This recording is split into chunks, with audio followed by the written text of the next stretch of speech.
YouTube, it's Nut Sugar again, and I had a couple of pieces that I wanted to read to you guys.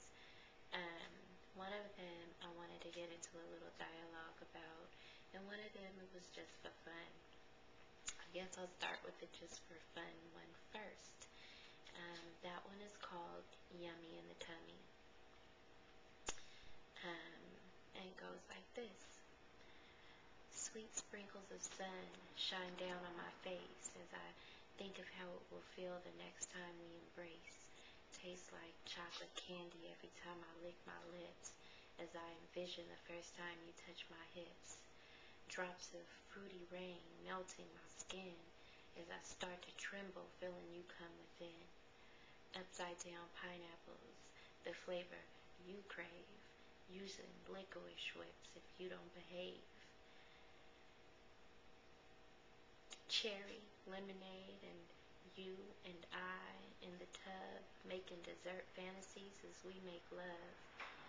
Squeeze my caramel breast, nibble on my almond joy. Don't trip if I ride on your mocha banana toy.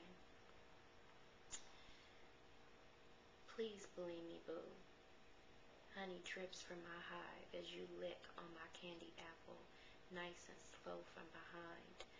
Amaretto sours, mudslides, daiquiris. Your love is intoxicating and oh so sweet. That was just a little something that I wrote in a moment where I wanted some and couldn't get none. You know how that goes, ladies. Anyways, the next poem, I'm not going to tell you what it's about. I'm just going to read it, and then afterwards, I'm going to speak a little bit on it. It's called The Other Woman. It's Not What You Think. That's the title. And it goes like this. The Other Woman. Round 1. As you plunge into my soul and make my lubricated insides tickle, I look into your sinful eyes. I squeeze your firm, cinnamon brown behind and lay speechless as you come within my secret place where life begins. I'm lost in our lust. You whisper sweet nothings. Now I'm lost in your thrusts. Your brown muscle aches and oh my God, you shake. We cry out in the sake of love. Our bodies suddenly melt as we become one. More than friends, way more than lovers. But the only time we really connect is under the covers. Round 2. I drink your honey molasses fluids as your cup runneth over, and my body is drenched with your daddy don't stop secretions. My body now like intoxicated candy, my sugary sweetness on your tongue. Not another word as we close our eyes, drifting into that we just fucked, oh so good, coma-like sleep. Maybe, just maybe, our bodies will once again go bump in the night. But until then, I'll settle for just being your wife. I say this poem because I've gotten a lot of notes from women that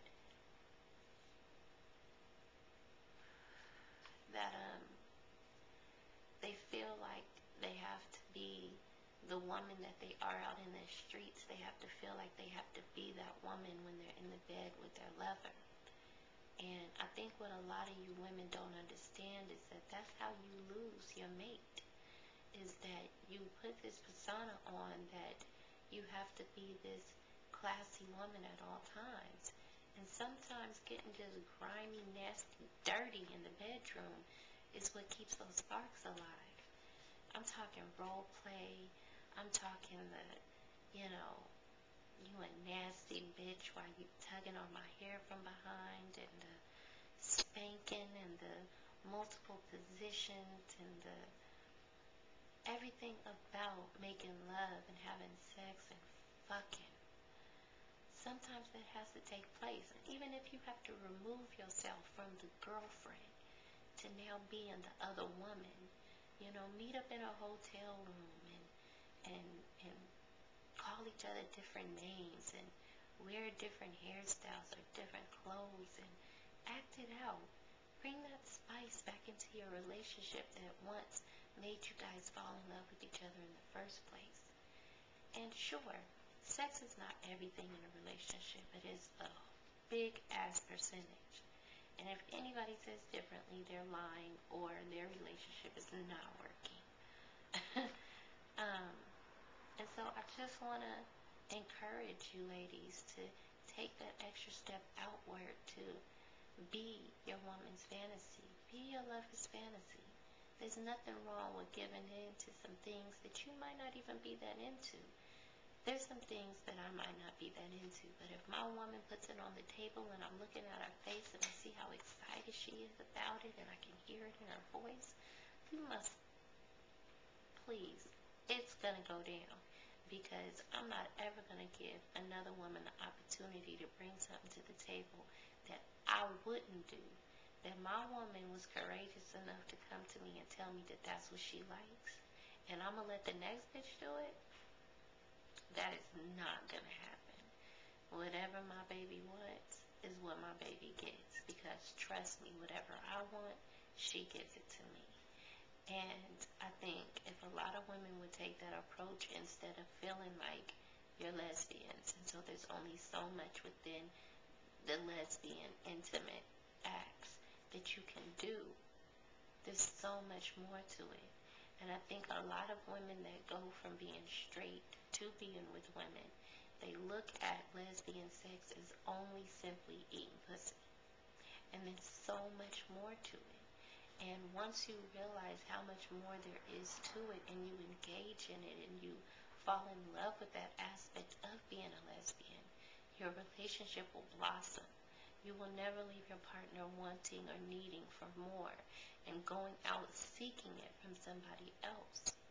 So my whole point of even writing that poem and even putting it out there was that sometimes you have to forget that you're the girlfriend and become that fine-ass girl that's in the corner of the club giving your baby looks from one side to another and meeting up afterwards and disappearing into the car to get a quick little nut.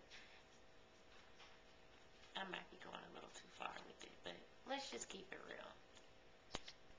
Y'all know how to please your woman, and you knew how to do it when you first got her. If you don't continue to do those things, somebody else will. Guaranteed. Anyways,